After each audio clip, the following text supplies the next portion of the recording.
Kellemes szép délutánt kívánok mindenkinek, ez az Andrews City Life vasárnap Twitch adása, ahol folytatni fogjuk City Skylines 2-ben az Eurográd városát. Általában, hogyha a városépítésről beszélünk, akkor szerintem mindig elkezdeni a legnehezebb, és aztán egy idő után már egyre könnyebbé válik, mert úgy adják magukat a feladatok. Most talán még nem itt vagyunk ebnél a szakasznál, de lassan már idáig is el fogunk jutni, és akkor nézzük tovább, hogy hogyan tudjuk építeni. Ugye az előző alkalommal megépítettünk egy ilyen magas vezetésű villamost, és most majd azt fogjuk megnézni, hogy ez hogy szuperál. 7. szinten vagyunk, ami azt jelenti, hogy akkor a 7., 8. szint lesz a mai penzum, hogy így mondjam. A geotermikus energiát azt már kioldottuk, 7 darab development pointunk van, úgyhogy akkor kell nekem először is ez a víztisztító. Másodszor is most már lehet, hogy jöhet a krematórium is. Személytégetőt azt még nagyon nem raknék le, de egészen biztos, hogy kelleni fognak majd a nagy sportparkok, és akkor most mindent el is költöttünk, igen.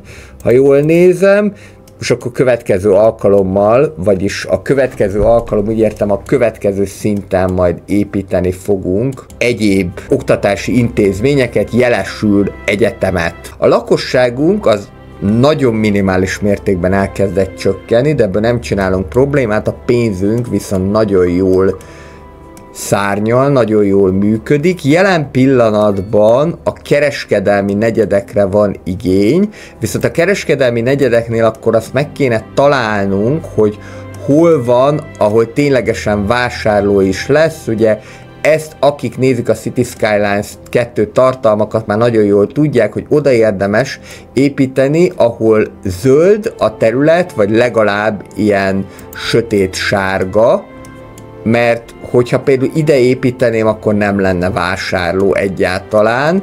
Ez mondjuk bennem olyan kérdéseket vet föl, hogy akkor mi lesz az olyan outlet centerekkel, mint például, ami mondjuk nálunk van Török Bálinton. Tehát, hogy akkor ez hogy fog kinézni, de nyilván majd erre is lesz valamilyen válasz. A festékes vödröt elfelejtjük, és akkor jöhet is ez, 1, 2, 3, 4, 5, 6x4-essel lerakom. A helyzet az, hogy most nem annyira fognak ezek beépülni, mert ahogyan látom, inkább a low density-re van igény. Nem baj, jöhet vegyesen waterfront és low density is, sőt, talán ezt még egy picit ki is lehet egyengetni, hogy nagyobb legyen. Itt pedig akkor 3, 3, 2 és a medium residentál is. Majd, hogyha igény mutatkozik rá, akkor be fog épülni. Itt le tudom választani ezt a részt. Annyira leválasztottam, hogy már ez is leválasztódott. Na várjunk csak. Nem, mindjárt megoldjuk, de jó lesz ez így tulajdonképpen. Egy ilyen kis választékot csinált, ami nekem nem annyira tetszik, de majd mindjárt így megoldjuk ezt a kérdést, és akkor még itt jöhet ilyen utas rész. Az nagyon jó, hogy most már vannak ilyen nagy sportparkok, ki kell majd alakítani, hogy hova is menjen. Eurográdnak a jellegzetessége egyébként, hogy nagyon hosszú a tél. A nagyon hosszút azt úgy kell érteni, hogy megkezdődik novemberben, október-november környékén, és akár április-májusig is tarthat. Tehát ez körülbelül az a mennyiség, ami mondjuk akár egy ilyen szibériai éghajlaton lenne elképzelhető, de ez nem probléma, csak nyilván azért tavasszal, illetve ősszel mégiscsak szebb a város, jobban mutat, de az előző városomban, amit csináltam, Port Shadowban, és az még nem a Twitch-en szerepelt, ott viszont pont az volt a probléma, hogy nem volt egyáltalán tél. Ilyen is van, hogy nincsen egyáltalán tél. Ide jöhet egy light commercial, és elvileg, ez most csak ilyen nagyon elvileg, itt nem biztos, hogy be fog épülni. A játék képes arra, hogy akár a felüljárók alá is építsen épületet. Most szerintem itt ez azért nem fog megvalósulni, mert hogy itt már lefele megy ez a felüljáró, de akkor ezzel mindjárt segítünk egy pöttyet. Azt mondom, hogy próbáljuk meg akkor ezt így húzni, egyenesen. Page up-pal. Fölnyomom, 180 fok, és viszem lefele. Most lehetőleg úgy, hogy ne romboljuk szét, de még így is szétrombolja a dolgokat, de mindjárt megoldjuk ezt. Hát még így is, nem? Jó, így most már jó. Most ez egy kicsikét nem a legszebben megy ide, úgyhogy ilyenkor szoktam használni a Move It módot, de a Move It mód hiányában is van lehetőség arra, hogy ezt egy picit kiegyenesítjük, közelebb hozzuk, de nyilván ez csak korlátozott, mondjuk így ezt, és akkor így, és akkor már így mindjárt nem annyira hajtűkanyaros a dolog, jó? Ezt meg itt, mivel itt már nem tudok zónásítani, ezt befásítom, illetve szerintem maradhatunk a fáknál, igen. Maradjunk a fáknál, befásítjuk, és akkor így sokkal kellemesebb lesz ez mindenkinek. Itt ezt bátran le lehet venni, és jöhetnek ide is a fák. Hoppá, csak egy-két fenyőfa, egy ilyen éghajlaton az elfér, és akkor most meglátjuk, na igen, akkor most már elkezdett beépülni, ide alá be fog épülni, szerintem tök jó, meg tök realisztikusan néz ki. Közben véget ér a tél, mikrofonomat meg nem lököm föl, remélhetőleg. Pörgessük azért, mert hogyha csak alapfokozaton megy, akkor még itt ülünk holnap reggel is. Ez itt rendben van. Ránézek a villamosra, hogy mennyien használják. 11%, 13%, nyilván dinamikusan változik, de úgy látom, hogy elegen használják, annak ellenére is, hogy elkülönített pályán megy. Ide is jöhetnek a fák, ezeket egyébként le lehetne rakni sorba is, de szerintem most így is meg fogja tenni. Na látjátok, milyen jó beépült itt alul. Egészen jó ez a kis yaki szóda, jakú szóda. Nézzük tovább, most már újra igény van a medium rezidentárra. És ha jól látom, akkor szépen ilyen kettős sorház is épült ide, illetve az készülődött, csak aztán itt már nincsen más, de jó van, ez így jó lesz. Jöhet a medium rezidentál. Most én szándékosan csak európai stílusút építek, ennek az az egyszerű oka, hogy szeretném az összes signature buildinget kioldani, és ez csak úgy fog menni, hogyha rámegyek az európai stílusú házakra. Ugyanis, vagy rámennék az amerikai stílusú házakra, de ez európai stílusú város, tehát akkor maradjunk annyiba, hogy az európai stílusú házakra megyek rá, ugyanis arról szól a történet, hogyha megnézzük a residential signature buildingeket, akkor baromi sokat kell belőle lerakni ahhoz, hogy el tudjunk jutni odáig, hogy egy-egy újabb ilyen egyedi épületet ki tudjunk oldani. Ugyanez van például itt a Mix Signature Buildingeknél, bár mondjuk az elsőt, ezt az Epicurean Garden-t, ezt még egyszerűen fogjuk kioldani, de utána azért már lesz ezzel nehézség. Tehát ez is mutatja azt, hogy amúgy ez a játék egy elég hosszú távú szórakozást ígér, tehát nincsen ezzel semmi probléma, csak még vannak hibái, gyermekbetegségei. Maradjunk meg itt, ennél a low density résznél, és egy outdoor gym, ezt pedig akkor megcsinálom ilyen normális kertes részre.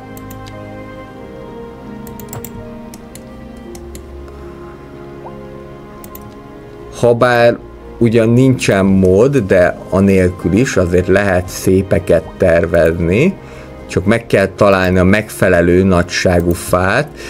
Ez egyébként viszont zavaró a játékban annyiból, hogy nem igazán jelzi azt, hogy melyik fának mekkora a mérete. Tehát ez jobb lenne, hogyha mint a CS1-ben ezt jelezné, hogy mekkora fa milyen mérettel rendelkezik. De akkor ez így jó lesz, még jöhet egy kis birs, és akkor egy valamilyen kezdetleges, parkos, kertes részt tudtunk alkotni. Ide jöhetnek bátran a fenyőfák, már csak azért is, mert abban a városban, ahol ilyen sokat van tél, oda szerintem teljesen jól illeszkedik ez, és ide akkor már tulajdonképpen lehet is ezt nyomatni. Hát jobban járok, hogyha egyenként lepakolom. Ja, de azért nem akart épülni, mert hogy elég nagy helyet vesznek el ezek a tölgyfák. Talán a legnagyobbat a játékban. A legnagyobb épület a játékban egyébként most a 6x6-os, 3, 4, 5, 6, 2, 3, 4, 5, 6. Tehát, hogyha 6x6-osat építünk, akkor az még fel fog épülni, ha annál nagyobb, akkor már megosztja a zónát. Emlékeztetőül a CS1-ben a legnagyobb épület az a 4x4-es volt. Volt is belőle probléma, hogy így mondjam. És itt amikor azt mondom, hogy a legnagyobb épület, akkor természetesen a growable buildingeket, tehát a zónázható épületeket értem, és nem azokat, amelyek lerakhatók, tehát ploppable buildingek.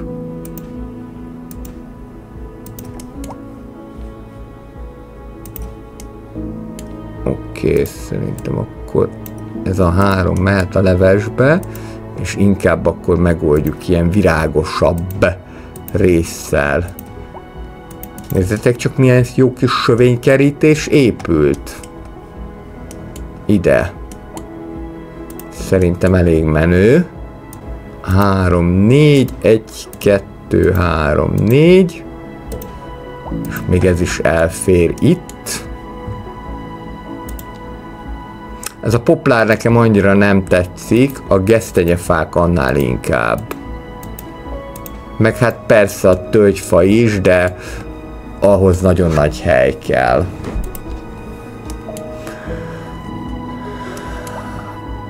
Akarunk-e víztisztító üzemet? Szerintem akarunk, mert ezt a randa pirosságot ezt jó lenne megszüntetni. Ezt úgy fogjuk tudni elérni, hogyha mondjuk ide lerakjuk. Ez azt jelenti, hogy ezt az öreg templomot, ezt el kell innét takarítani. Hát kicsit érdekes valóban, hogy így néz ki ez a dolog, meg ráadásul még be is kell kötni ezt, hogy normális legyen, de így már jó lesz. Amikor azt mondtam, hogy érdekes, akkor ott arra gondoltam, hogy az itt az érdekes, hogy nem egyenesen kapcsolódik az úthoz, de ebből nem kell problémát csinálni, jó. És itt még el is tudjuk vezetni közte, és így. Illetve az is, hogy hát a sétáló utca ezzel fog véget érni, de ez sem akkora nagy probléma. Én még szerintem, mivel van pénzünk, majd mondjuk ide még jöhet majd valami, hát illetve egy ilyen extra szűrőrendszer. Na jó, akkor nem lesz teljesen jó, akkor viszont ezt át kell pakolászni mondjuk ide, mert csak itt fognak elférni ezek a dolgok. Most első körben egy extra szűrőrendszer, és akkor majd utána még valami más. De ez az út, ez maradhat, ezzel nincsen probléma. Úgyhogy akkor ezt itt ki lehet alakítani. Ezt meg fogom osztani, és lehet, hogy most maradok ennél, de így meg túlságosan föl van tördelve a zóna. Vagy hogyha föltördeljük, akkor legalább így egyenesebben tördeljük föl. Lehet, hogy akkor ezt így fog menni. Így. És egyébként ezeket az ilyen hosszú benyúló részeket, ezeket valami miatt nem szeretem, mert hogy eléggé nehéz berendezni, de majd megpróbáljuk, amit tőlünk telik. Jó, itt 3x3-asokat lehet tolni, így ennek következtében egyforma házak fognak épülni, vagy nagyjából egyformák, de erre már figyeltek a játékkészítői, úgy láttam, hogy ezek egyformák legyenek. És hát ami pedig ezt illeti, ez ugye mindig a millió dolláros kérdés, hogy a nehezen berendezhető helyekkel mi lesz. Kicsit akkor ilyen szerényebben rakjuk le a dolgokat, de igyekszünk megtenni, amit tőlünk telik. Kicsi kertecske. Na, és látjátok, ilyen szép egységes lesz az építészet.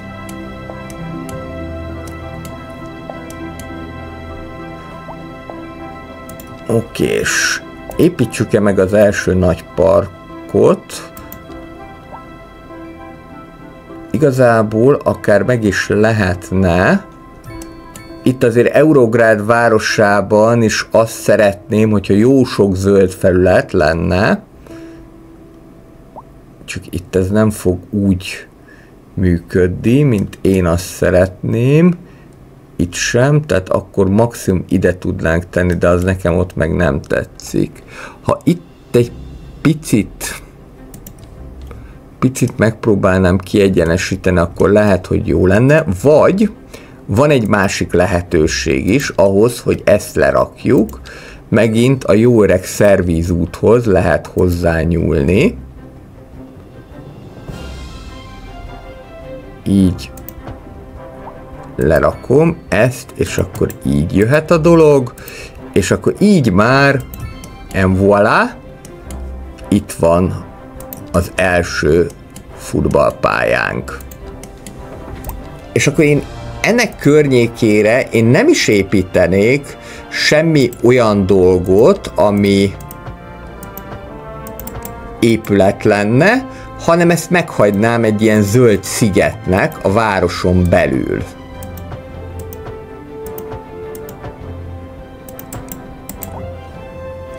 Ugye a gyalogos utaknál mindig az a rendező elv, hogy honnét hova akarok menni. Ez egy picit közelebb teszi, de nem baj. Hát egy picit bele is váltunk a körforgalomba, ami szintén egyébként egy gyalogos körforgalom, de ez se probléma. Itt majd még lehet, hogy lehet akár iroda, commercial, de ezt majd meglátjuk. Egyelőre az lesz, hogy van ez a átváltok európai stílusra, vannak ezek az álderek. És akkor szépen ezt itt le is teszem, be is fásítom. Még ami kellhet nekem, hogy itt át tudjanak jutni a temetőig. Most az egy nagyon kár, hogy egyébként itt van ez az épület, és hogy nem tudom ide húzni az utat, mert azt még nem engedi. Lehet majd egyszer ezt is változtatják, legalábbis ebben reménykedek. Jó. A temető közvetlen közelébe viszont én itt el tudok képzelni egy sorházas részt, illetve 1, 2, 3, 4, 5, 6, 7, 8, 9, akár egy 3x3-as, de nem tudom, hogy fog ez beépülni, de úgy látom, hogy elég jól, akár egy 3x3-as ilyen részt is. Ez egyébként csak nálunk ilyen, hogy nem szeretünk temetők közelében lakni. Angliában az kifejezetten a gazdagok kiváltsága, hogy ők temető közelében lakjanak. Sőt, bizonyos angoloknak egyébként kulcsuk is van a temetőhöz, tehát akik ilyen nagyon gazdagok, azoknak külön kulccsal rendelkeznek a temetőhöz. Úgyhogy ez is egy érdekes dolog. Itt talán ez egy picit túl sűrű. Ez itt egy picit nekem túl sűrű, ez nem kell, leszedem, és ide jöhet egy átkötő út. Ezt pedig akkor itt megoldjuk. Hát ne a legapróbbal, hanem csak ilyen bokrokkal, de ne a legapróbbal, mert akkor megbolondulok, amennyit le kell rakni. Okés. Na.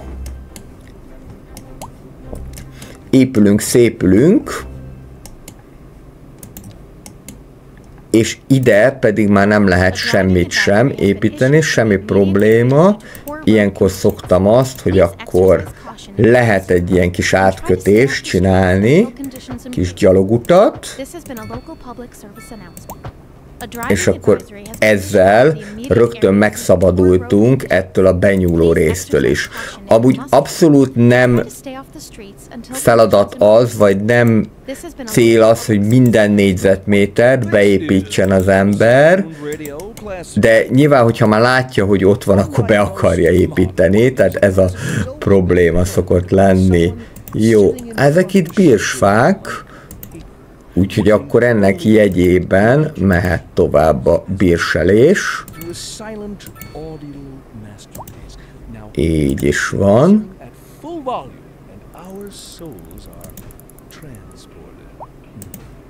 Amennyire engedi. Viszont az például szerintem egy tök jó dolog, már mondjuk már ez a CS1-ben is megvolt, hogy ha lerakok egy utat, ilyen gyalogutat, akkor ezt általában elkezdik használni. Na itt még például túlságosan sűrű a zebráknak az aránya, ez ide bőven nem kell, ez se kell ide, itt bőven elég, hogyha van. Ide szerintem megint csak a sorházak jöhetnek, de igazából szívem szerint már amerikai sorházat is építenék, de maradjunk meg az európainál egyelőre, viszont ne sorházazzuk el teljesen, legyen egy-kettő, mondjuk ilyen 2x3-as medium density residentál, és ezt érdemes próbálgatni, hogy mi az, ami elfér, mi az, ami tetszik nektek, mi az, ami bejön, és így tovább. Úgyhogy nem kell ebből problémát csinálni, meg amúgy is mondtam, hogy tökéleteset úgyse lehet elsőre alkotni, csak az nem árt, hogyha neked elég jó az, amit csinálsz. És általában egyébként egy közkeletű tévedés, hogy a legjobban megtervezett városok nem szimmetrikusak, tehát hogy úgy jönnek azért ezek, hogy ne feltétlenül a szimmetria érvényesüljön. Na most ez is itt megint egy jó kérdés, ugye ha ide építek, akkor ide fog valami beépülni.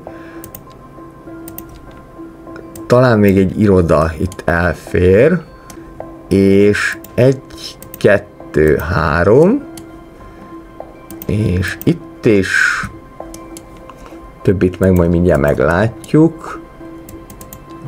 Jó magasra meg tudnak nőni ezek a birs fák.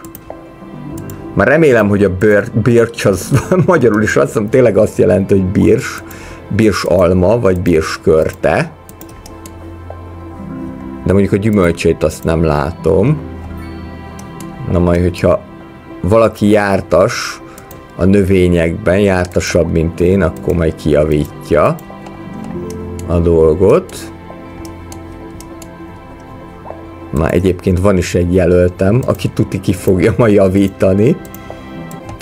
Egyébként változatlanul, ahogy nézem a várost, mindig ez a SimCity feeling jön nekem vissza.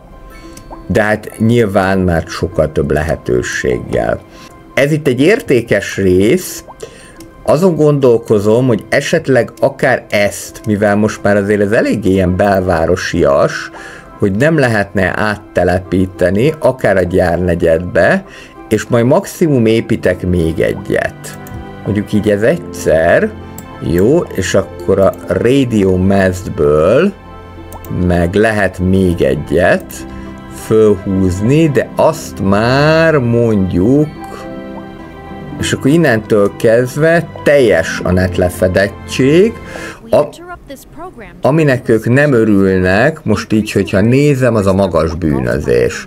Ez érdekes, hogy magas a bűnözés, de valóban, ahol itt látszik, hogy sárga, narancssárga, piros, ott viszont ebből valóban probléma van. És itt például most vagy nem jut el oda a rendőrautó, aha, nem, megvan. Az a probléma, hogy mindegyik rendőrautó szolgálatban van, tehát kéne még több. A 6 helyett mondjuk 12, most akkor megkettőzzük az őrséget. Ezt meg akkor elnevezem már is. Ez ugye itt a városnak egyelőre az ipari centruma, vagy ipari, hát nem centrum, ipari külváros, de akkor, hogyha csak Európát veszem, akkor ugye a Ruhrvidék az, ami a legnagyobb, úgyhogy akkor hát ne Ruhrfield legyen, mert az már volt, de mondjuk a Ruhrjard, sőt, your facilities, az lehet, mint a Ruhr üzemek, az teljesen bele is fér ide. 2x3, és elég jól néz ki, aztán majd azért meglátjuk, hogy hogyan tudjuk ezt tovább fejleszteni. Na szóval itt fölszabadult egy valami, ide akár, ha nagyon akarnám, már egy nagyobb parkot is tehetnék, egyébként pont elfér egy pláza, hogyha ezt itt kibontom, és ez azért mindjárt egy ilyen központibb helyet fog jelenteni a városnak. Aztán, hogyha a 8. szinten már majd megjelennek a nagyobb épületek, akkor majd fokozatosan átcseréljük. Egyelőre azt látom, ami tök csodálatos, hogy alig van probléma, egyetlen egy helyen van probléma a lakbér kifizetésével. Viszont parkolási problémák azok vannak, úgyhogy akkor ide egy medium parking lot, ez jöhet, hát még egy picit arrébb tudjuk rakni, akkor ez így jó is lesz. Ennek persze nem örültek azok, akik ott laktak, de hát már csak járulékos vesztesség. Ide pedig jöhet egy ilyen szélesebb út. Hát csak jönne, ha megengedni, de nem engedi. Akkor nem ez lesz, akkor maradunk az allénál. És érdekes, hogy meg is nagyobbította. Nem baj, ez ide kelleni fog, mert mert itt mindenképpen ugye probléma van a parkolással, és ugye van már egy villamosunk, de hamarosan akkor a buszon is el kéne gondolkodni, hogy az majd hova és hogyan menjen. Azt gondolom, hogy biztos, hogy erre a Kalics felől kéne megközelíteni a dolgokat. Itt van egy ilyen kialakított kis lakónegyed, de ezt még be lehet fejezni. Itt sima európai stílusú low density housingot használtam. Jó, borítsuk rá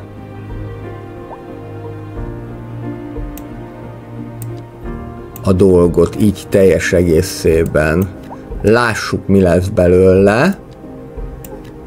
Ugye ez ilyen festékes vödör, az a legkevesebb problémát a low density rezidentáloknál okozza, mert az nem fog túl zsúfoltnak hatni.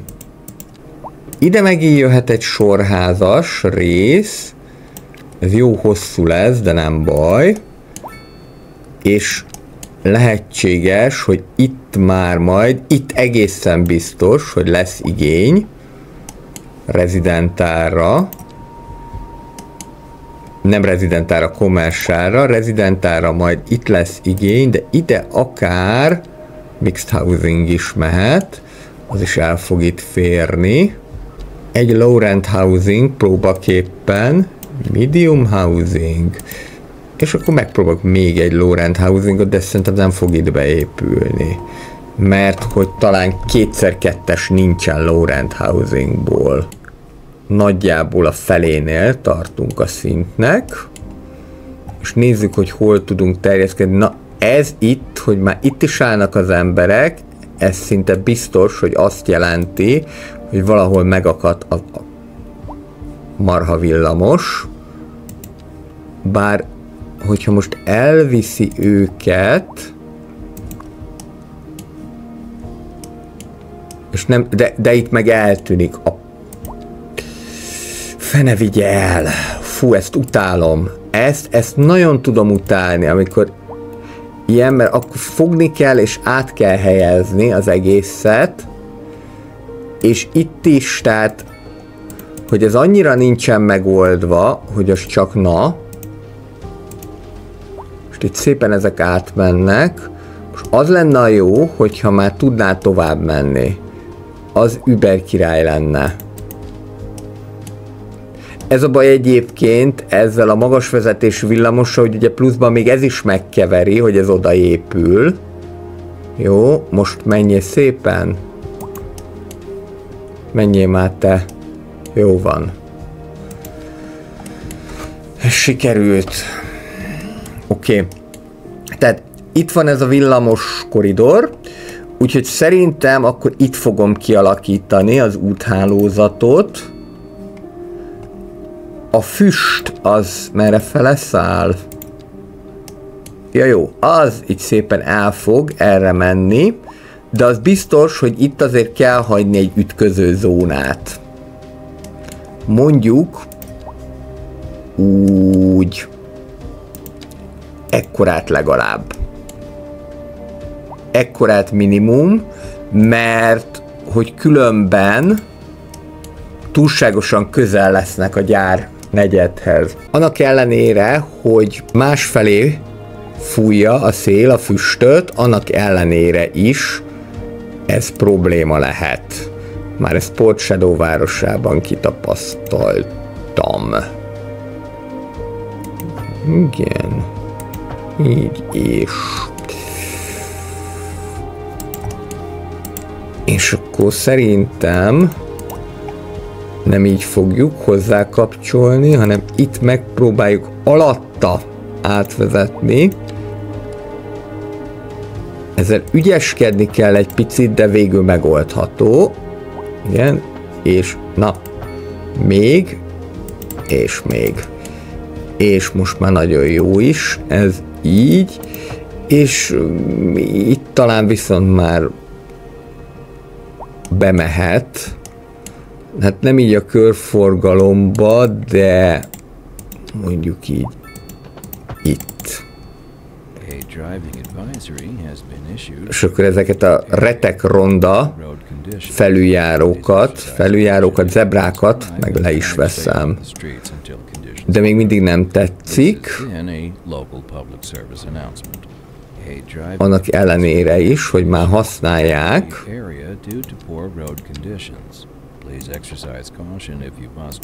Így. Úgyhogy ezeket akkor szépen 1, 2, 3 le kell venni. Itt meg befásítom, de szépen egymás után, hogy ízlésesen nézzen ki.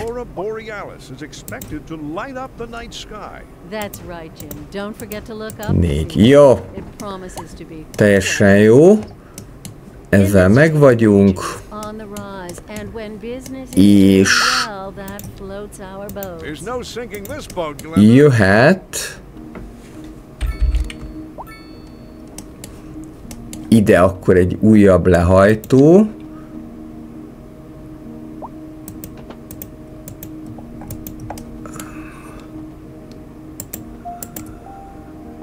No track connection. Na, így most már jó. Igen.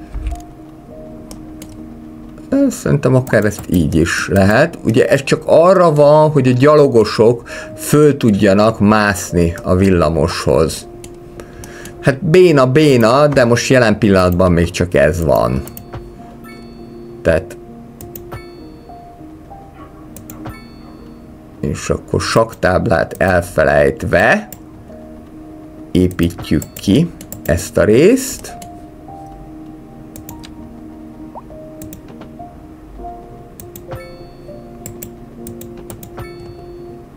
Itt el tudok jönni a fősuli mögött.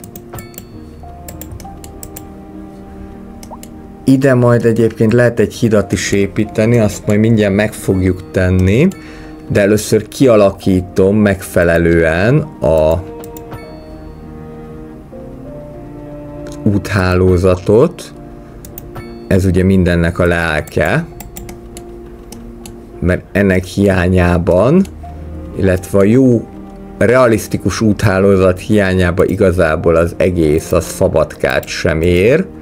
Ide egyelőre ilyen kisebb közöket húzok, de egyáltalán nem biztos, hogy ezek elegek lesznek, különösen akkor nem, ha medium, vagy akár high density rezidentálok fognak majd ide kerülni. Még egy-két összekötő sáv. Ennyire lehet hozzá simítani az utat a másikhoz. Elképzelhetetlen lett volna CS1-ben. Itt egy, meg még egy, meg esetleg még itt egy. Rendben. És akkor majd ezt fogjuk beépíteni, de akkor először még a hidat. A híd.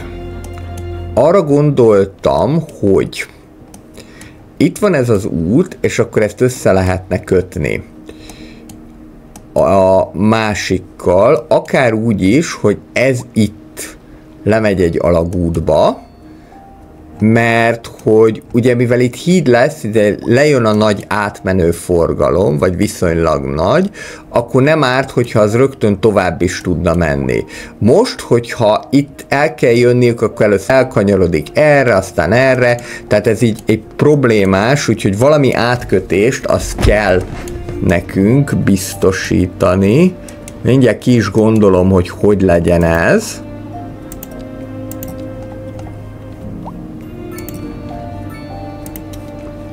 Ilyenkor mindig pauzálni szoktam, mert ez idő kell, hogy ez így jól működjön. Jó, akkor először is az biztos, hogy ez itt így maradhat végül is. Így. És a másik pedig, ami lehet, hogy innét lejövünk, vagy legalábbis próbálkozunk.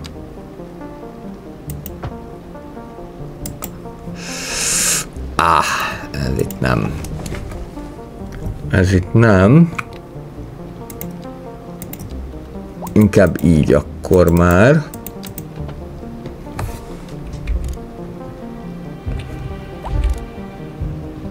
Egyszer, meg még egyszer. Oh my godness.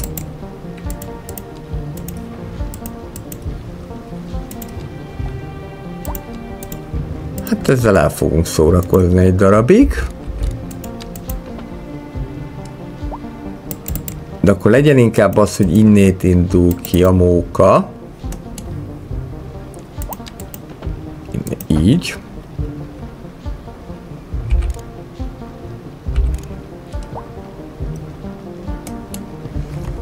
Csak annyira hosszú rámpa kell, de annyira hosszú, de jó, az most már jó.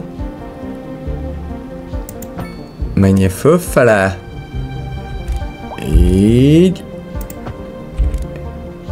És akkor... Még. Itt már elkezdett fölfele jönni.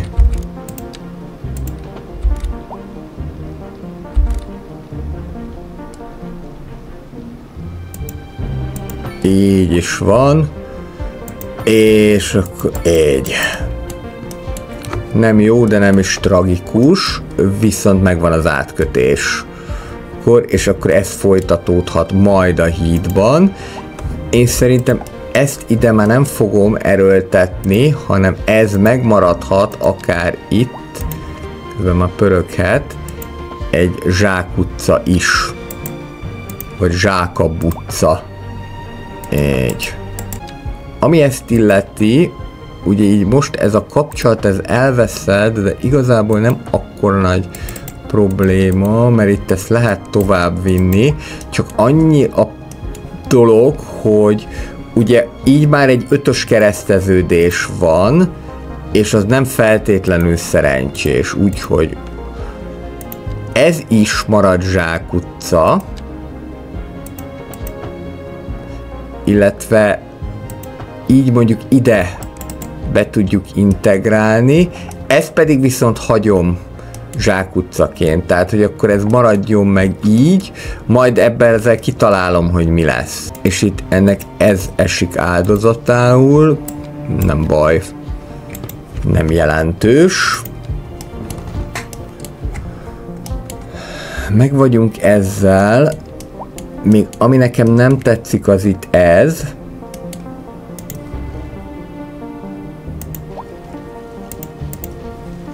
Nem annyira természetes az ív, mint amennyire én azt szeretném.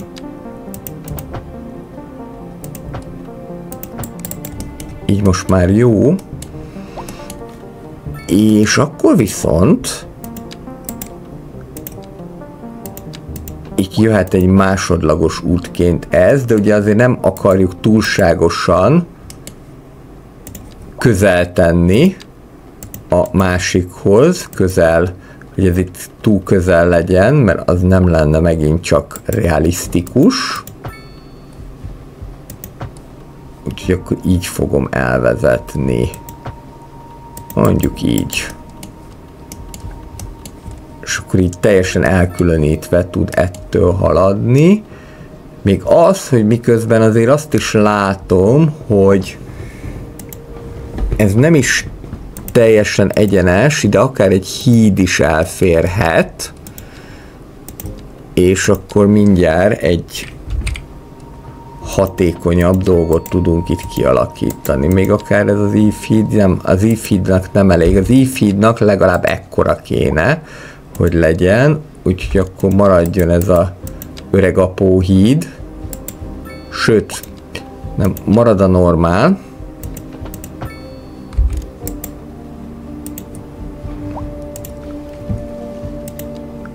Ez utána fogja magát, lemegy, majd pedig kapcsolódik, ahogy tud, és akkor itt viszont tudunk alkalmazni egy-egy átkötést. Itt kössük át. Le tudnak jönni, mert ugye nekik ez a lényeg, hogy akik átjönnek az alagúton, azok mehessenek a gyárnegyedbe. Ide pedig meg majd kitalálom, hogy mi lesz. Ami viszont biztos, hogy ide jöhet már a híd. Már rendesen egy ívhíd szerűség, és ez az ívhíd egyébként majd talán még a highway fölött is elmehet, de ahhoz talán majd még eggyel nagyobbnak kell lenni. Yeah. Most egyelőre megépítem így. Így is elég jelentős utat kell megtenni, hogy kapcsolódjon. Egy is van. Igen, hát elég hosszú a rámpa, de nem baj. El fog ez így is menni, de lehet, hogy majd valami parkosabb részt alakítok ki. Na nézzük meg ezt a geotermikus energiát. Hogy fog ez kinézni? 1000 XP-t kapunk, az sem egy hátrányos dolog. És vannak nekünk olyan területeink, amik elég távol vannak a civilizációtól. Például itt is, és ráadásul ez a farmos terület, ez teljesen jól fog működni. Aha, de izé kell neki, groundwater. Jó, működni fog ez a dolog. Annyi, hogy ezt itt arrébb kell helyezni a transformátor állomást. Ezt viszonylag egyszerűen meg tudjuk tenni. Ide berakom, bekötöm, és itt már hellóka is.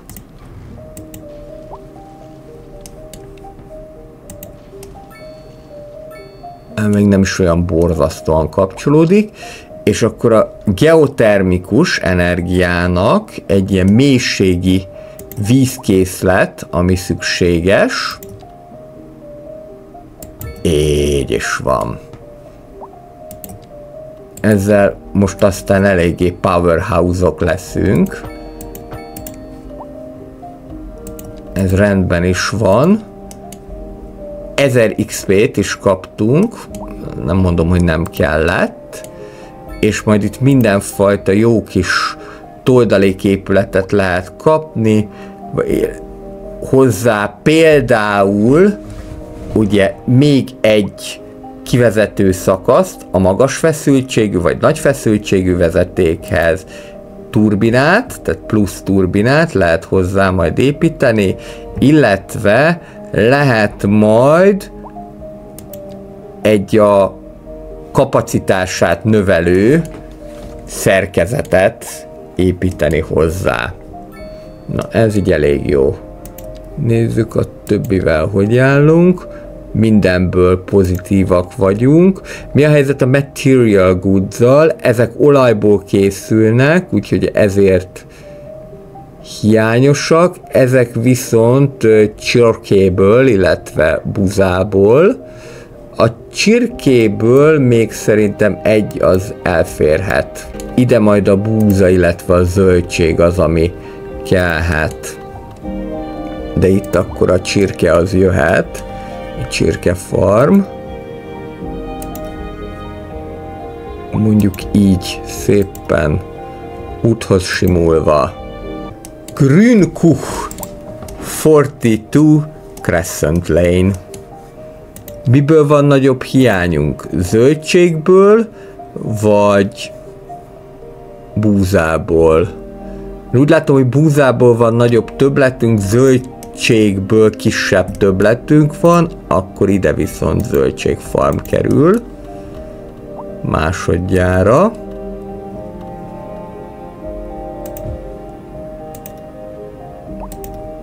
Komoly fejlett ipara lesz a városnak, az már egyszer biztos.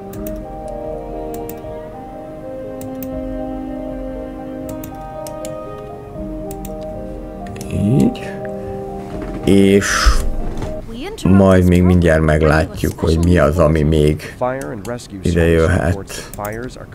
Egészségügy 11-en betegek vagy megsérültek 100-as kapacitás, ez rendben is van. És az 5000-es temetőből egyelőre 84-et foglaltak el, akkor krematóriumot még jó ideig nem kell építeni. Na ez itt érdekesen alakult ki. Nem mondom, hogy örülök neki, hogy ilyen lett. Le tudom választani, csak mondjuk eléggé ilyen kis... Így nem lesz szimmetrikus, nem baj. Befásítom. Az új lakónegyed. Igazából ilyen mesterségesen kreálta semmi közepén. Ez pedig itt, mivel úgyis itt van a főiskola, ezért mint a tudásnak a fellegvára a főiskola, akkor ez itt lesz, is van a térkép, ez az East, ez a West, akkor ez lesz East Oxford. East Oxford. Mint az Oxfordi egyetemek is ugye híresek.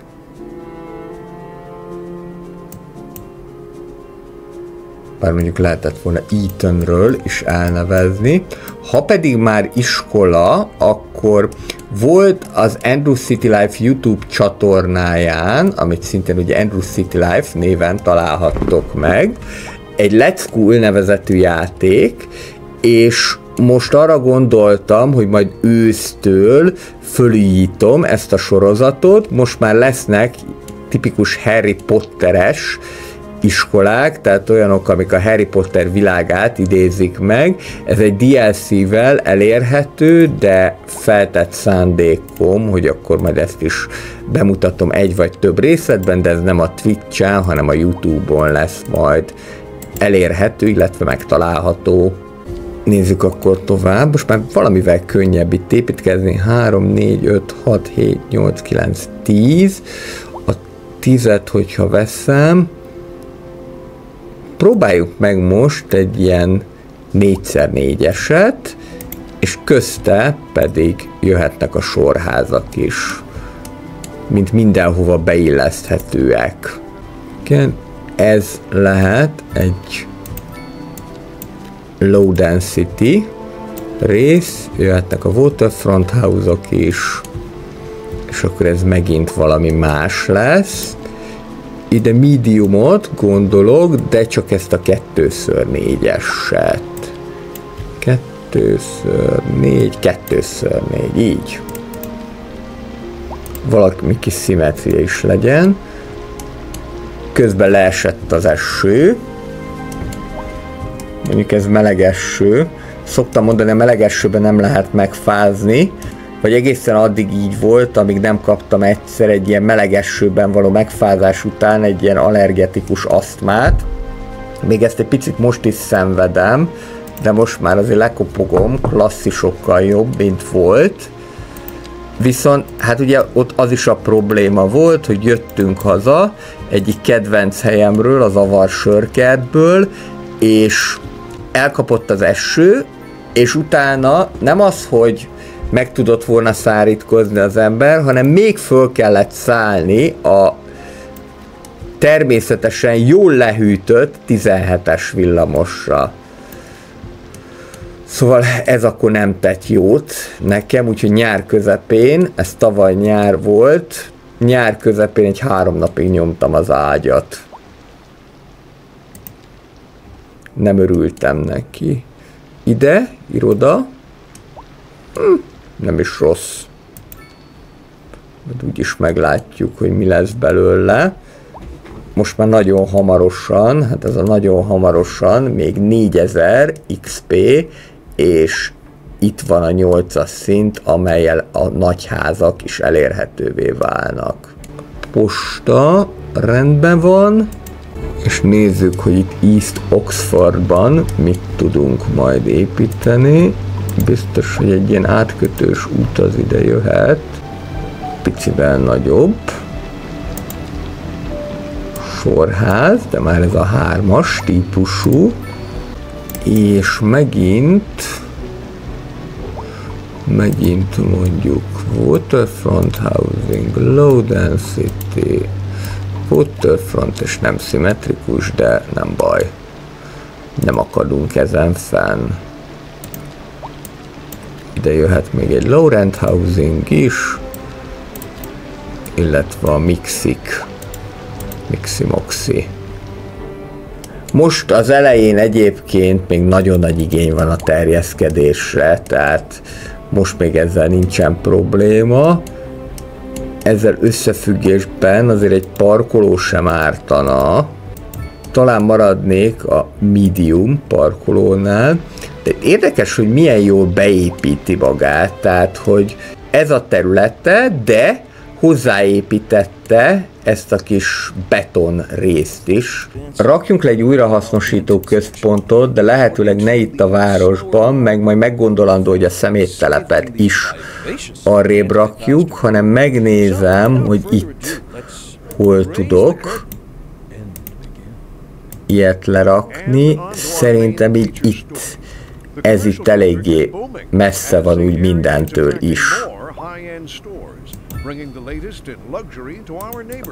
Akkor ez így mehet is. Meglátjuk, hogy mennyi, ugye 15 darab kukásautó az, amelyik ki tud menni, és be tudja gyűjteni a szemetet újrahasznosításra. Aztán majd itt lesznek még mindenfajta jó kis fejlesztések.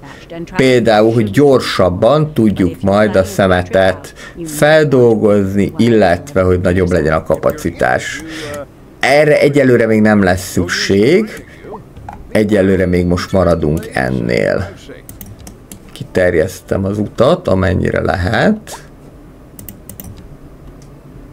Ha már úgyis így járunk, akkor csináljuk meg ezt is normálisan.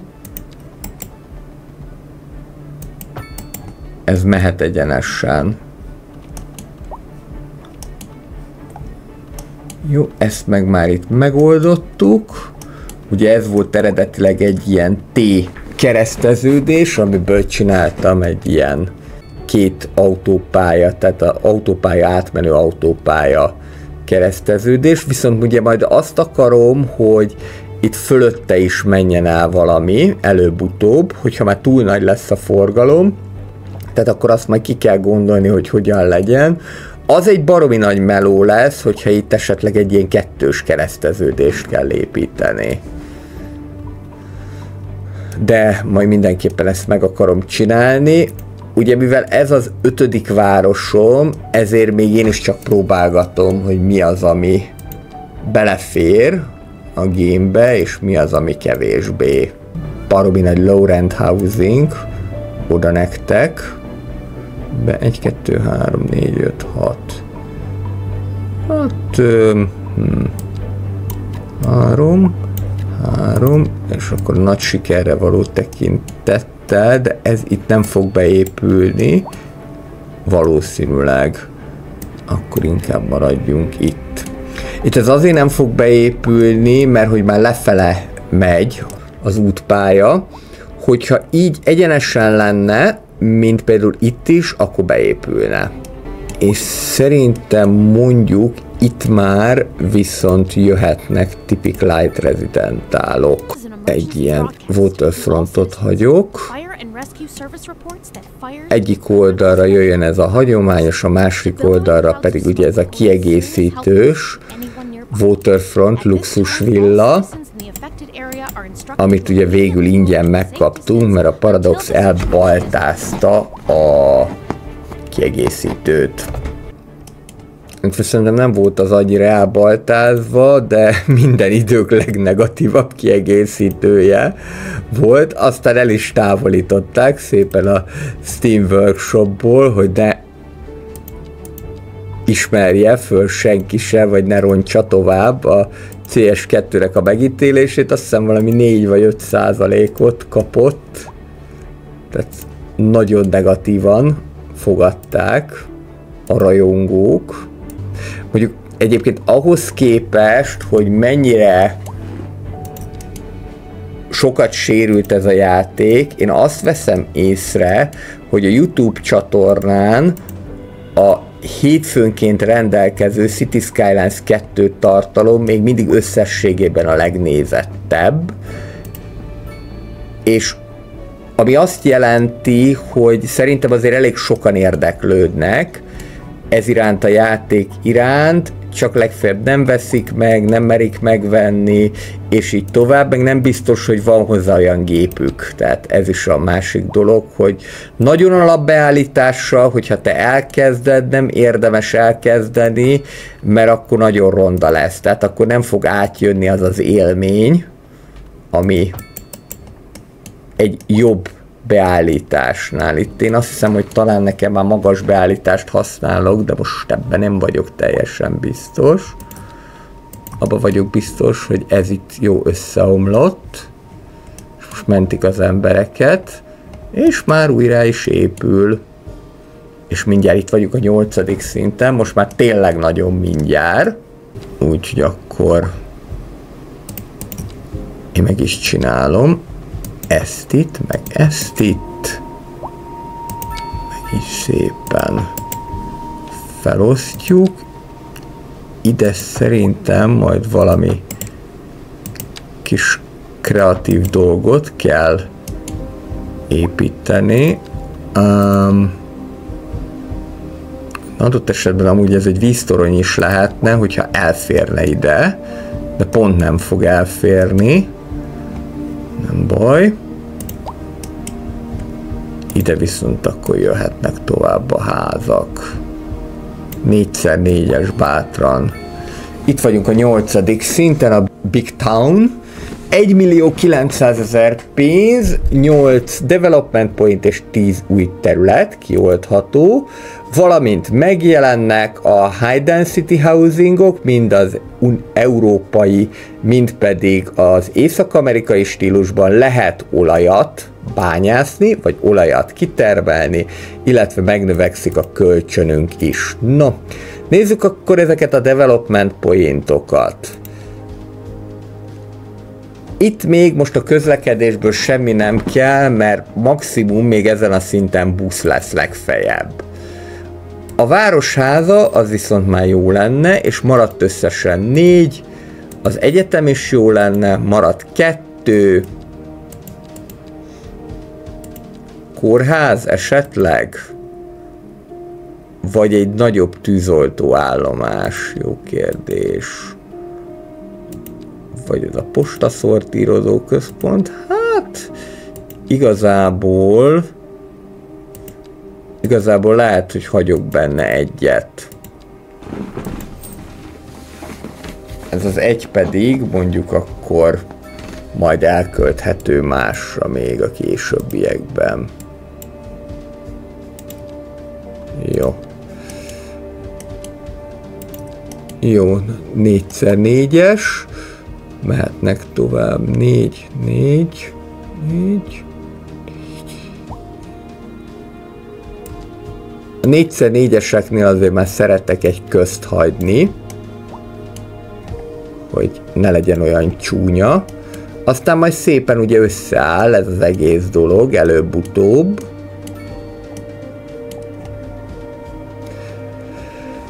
Viszont, ami ugye most történt, az az, hogy megjelentek a high density residentálok, és van is rájuk igény, úgyhogy ilyenkor meg szoktam nézni, hogy mi az, ami nekem a legkevésbé tetszik a városnak, városrész.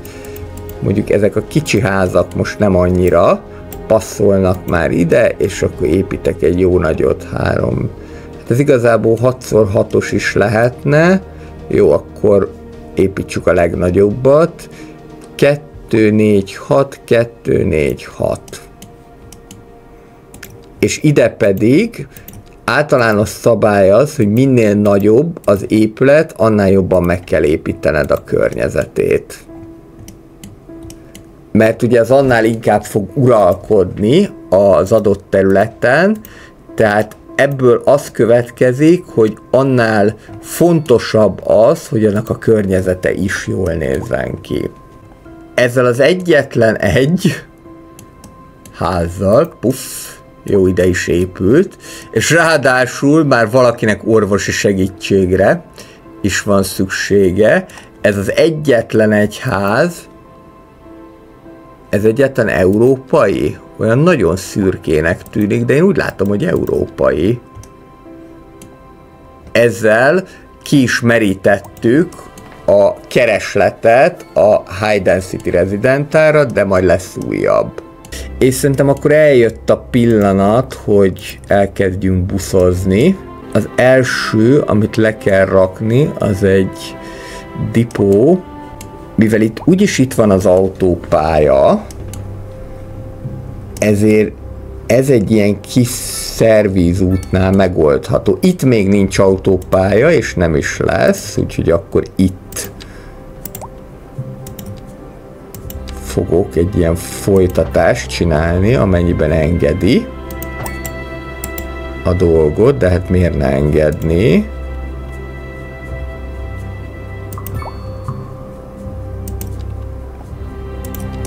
És akkor jöhetnek a megállók. Indulhatunk simán innét, ahonnét a villamos, majd itt föl fogja tárni a dolgot. Mondjuk egyébként nyugodtan lehet csak ilyen szájnokat is építeni, az is teljesen jó. Itt átmegy ebbe az irányba, megáll a parkolónál, megáll a főiskola közelében, a college közelében. Ugye erre csak ilyet lehet építeni. És akkor megyünk tovább. Brusselsfield. Rámegy itt a főútra. És még tovább. És meddig jussunk el. Mondjuk akkor egy eléggé be fog tekeredni, hogyha azt mondom, hogy itt még menjen tovább. Szerintem még az is lehet, hogy 2 buszvonalat fogok kijelölni, mondjuk ezeket itt fontos lenne kiszolgálni. De jelen pillanatban akkor szerintem itt lesz a vége. Kicsit érdekes módon majdnem ugyanott, mint a villamosnak. Visszafele is megyünk. Visszafele ugyanott jön kb. Mint oda. Felszálló csillagokból az látszik, hogy azért ezt fogják használni. Igen, itt az East Oxford. Még egy. És akkor azt mondtuk, hogy itt tulajdonképpen föltárja ezt a részt. És egy hurokban van vége. Jó. Kezdjük el beparaméterezni.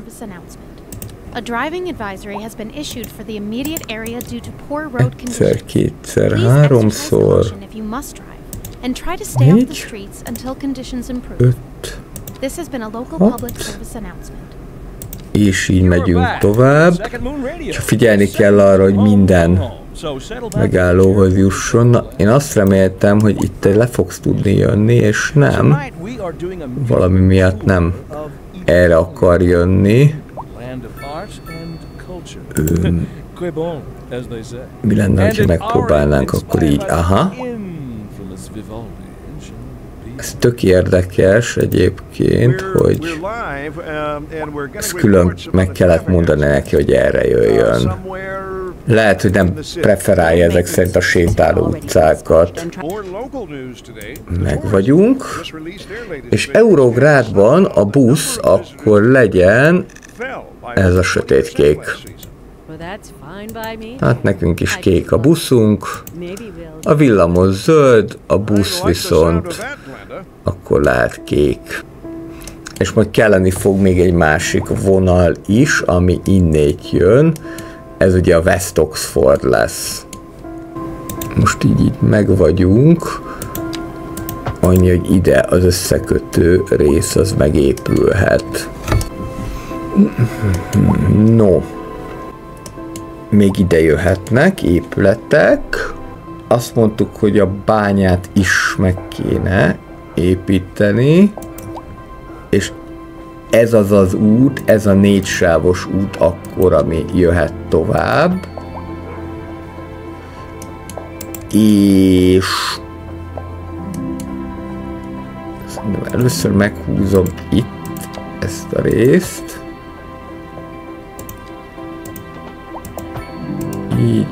Így. És ugye amikor hidat építünk, akkor az az elv, hogy a lehető legrövidebb módon tudjuk építeni a hidat, tehát a lehető legrövidebb részt hidaljuk át. Mondjuk például így egy ilyet, és akkor itt még egy kicsit ezt leszedem, visszaszedem. Ugye ennek az a magyarázata, hogy a lehető legrövidebb részt hidaljuk át, hogy lehető legkevesebbe kerüljön. Nyilván ez a CS2-ben annyira nem számít, de ha mondjuk ez egy valódi város lenne, és hát nyilván arra törekszünk, hogy azt imitáljuk, akkor bizony, hogy számít, hogy lehetőleg ne így vezessük át a hidat, hanem mondjuk így. Itt lesz akkor a bánya. Szerintem ezt én itt most nyugodtan így fogom építeni, ahogy van. Így és így. Jó? Egyszer, és lehet, hogy majd még ide egy másik is el fog férni. Na most ugye az a probléma, hogy a hídon viszont nem vezetődik át a szennyvíz, illetve az ivóvíz sem, úgyhogy itt ezt meg kell építeni. Ami egyébként egy érthetetlen dolog, hogy miért nem, miközben az elektromos áram az meg átvezetődik, de ezt már most akkor meg is oldottuk. Még annyi, hogy ez ne legyen ronda, csak ezt nem láttam az előbb, hogy ezt vissza lehet szedni idáig, hogy ne lógjon le a hegyoldalról.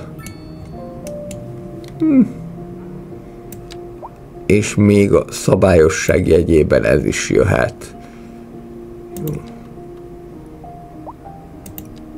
És ez itt majd folytatódik, hát szerintem lehet, hogy le is fogom majd vezetni, de itt mondjuk már ilyen hosszú hidat nem biztos, hogy építenék, de majd még kiderül. Azért azt gondolom, hogy ha ez a város egyszer igazán nagy lesz, akkor vannak benne lehetőségek, akár ha csak a vízi közlekedést nézem. Olaj az nagyon-nagyon messze van, illetve itt van egy picike. Ezt lehet, hogy akkor nem ártana kihasználni, mondjuk itt a vasútvonal is, és akkor azon is érdemes lenne majd elgondolkodni, hogy hova szeretnénk a vasútállomást, mert ez itt eléggé bent van, illetve eléggé kint van.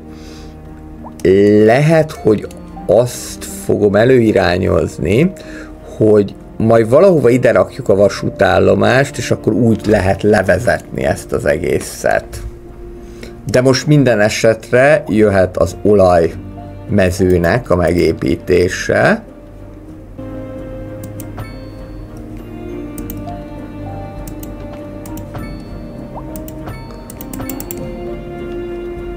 Illetve az olajkutaknak a megépítése. Így. Hát amennyire tudjuk. Tehát jobban nem tudom kihúzni. De már ez is jelent valamit. A városházát hova lehetne lerakni? Én most valahogy úgy érzem, hogy ez itt tökéletes hely lesz neki. És majd a későbbiekben ez is bővíthető mindenfajta jó kis toldaléképületekkel, de ezek viszont a saját maguk helyén vannak. Tehát ehhez nem kell több. Jó, úgy látom, hogy most mindennel elégedettek, tehát akkor nem kell semmifajta bővítést eszközölnöm. Ide igazából jöhet egy ilyen út, mert ez itt le tudja ezt zárni. Csak nem így. Ez egy nagyon kis csúnyácska. Jaj, igen. Igen. Ideiglenes áthelyezés, és akkor megcsinálom normálisan. Level terrain-nál. Aha. Mert olyan ráncos ez, mint az öregasszony seggje. Ezt így szépen ki kell alakítani, mert azért ez itt már egy gyűrött rész, és akkor most lehet áthelyezni.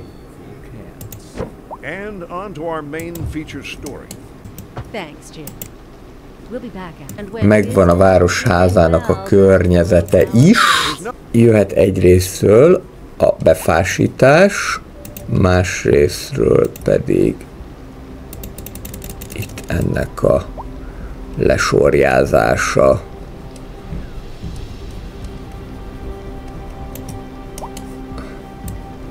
Egészen tényleg ilyen városháza lett, városháza, mert hogy magaslatra került végül, ami nem baj, szerintem így jobban néz ki.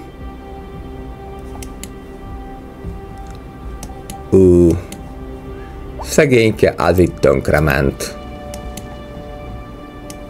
Lehet, hogy még a kokorai volt magas házat építeni. Tehát az a probléma, hogy nincsen elég munkahely, ezt adom, valóban nincsen, és nincsen elég tanuló sem. A tanuló meg nyilván azáltal lesz, hogy vagy ide jönnek más városból, vagy megszületnek. Ugye ez csak úgy lehet, hogyha low density residentál, tehát ott a nagyobb a termelékenység. A low density residentállal lehet ezt megcsinálni. És akkor maradunk itt ennél a hagyományosnál. És ide majd jöhetnek még házak. Valószínű, hogy inkább a light density-t fogjuk tolni, de nem tudom, még az is lehet, hogy valami nagyobb parkot meglátjuk. Egyelőre még tényleg viszonylag kevés a lehetőség az építkezés terén. Ez majd későbbiekben lesz jó, hogy mikorra lesz jó igazán ez a játék, 4-5 DLC múlva. 3-4 év. Egyetemre még egyelőre csak 4-en vannak, akik szeretnének menni, az még nem olyan sok. Viszont itt például abszolút nincsen park, úgyhogy a kis 4 lábú barátainknak egyet lerakok. És szerintem én azt mondom, hogy most akkor ennyit akartam mutatni a mai részben ebből a városból. Most már kezdünk kialakulni. Mindenkinek kellemes, szép napot kívánok. Sziasztok!